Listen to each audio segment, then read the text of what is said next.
Relationships before a profound experience in your life, whether that is an awakening, are shaped very differently to when you do have an awakening, because one of the tenets or first things that happens during a spiritual awakening is that you heal and bring yourself to a state of whole, all of those parts of yourself that were missing as a result of your current manifestation, which comes from your childhood, which comes from your immediate ancestors, your parents, your family, and friends.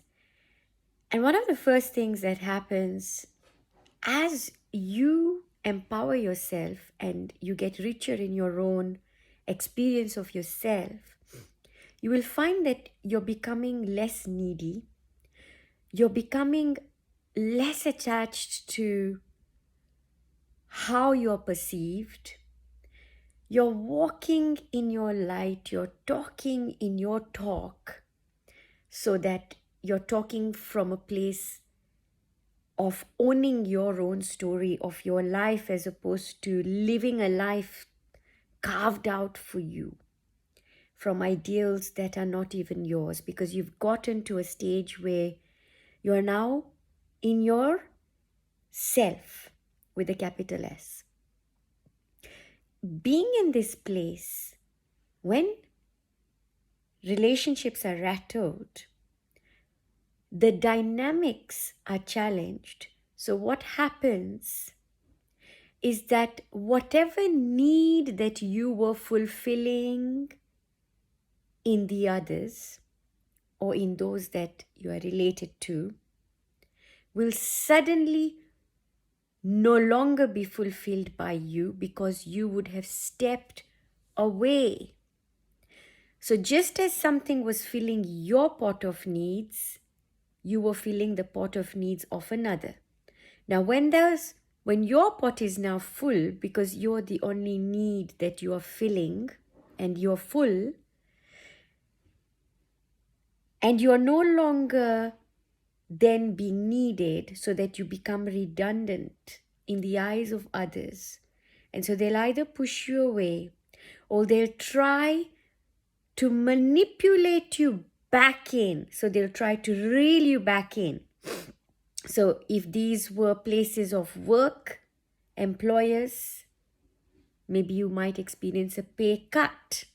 If these were people that are related to you, maybe it was parents or family or friends who were financially supporting you, they will cut you off that support.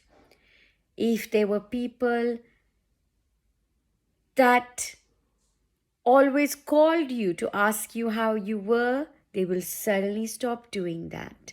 So you will not be that feature that you were in other people's lives, because you no longer are a source of fulfillment of an unmet need in everybody else, which is quite okay. So when your needs are full, what you're looking for now are non-transactional, authentic relationships based on no give and take, right?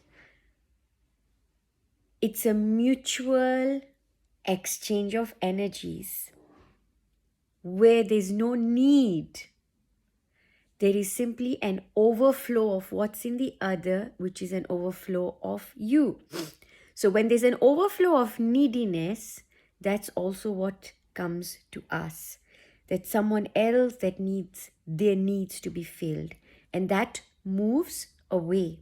So if you're experiencing shifts in your relationships, know that during an awakening, your pot of needs is being filled, so you don't feel empty, right? You don't feel like you have to go out of your way to make space for others or to please others, but you are in your power, you're in your space, you own your space, you are your space.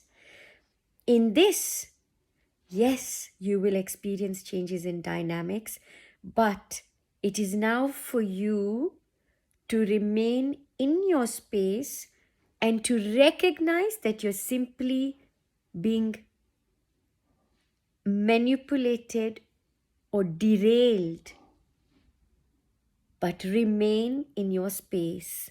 Own your space. Be your space and be you. Lots of love. Look after your awakening. It's the biggest gift.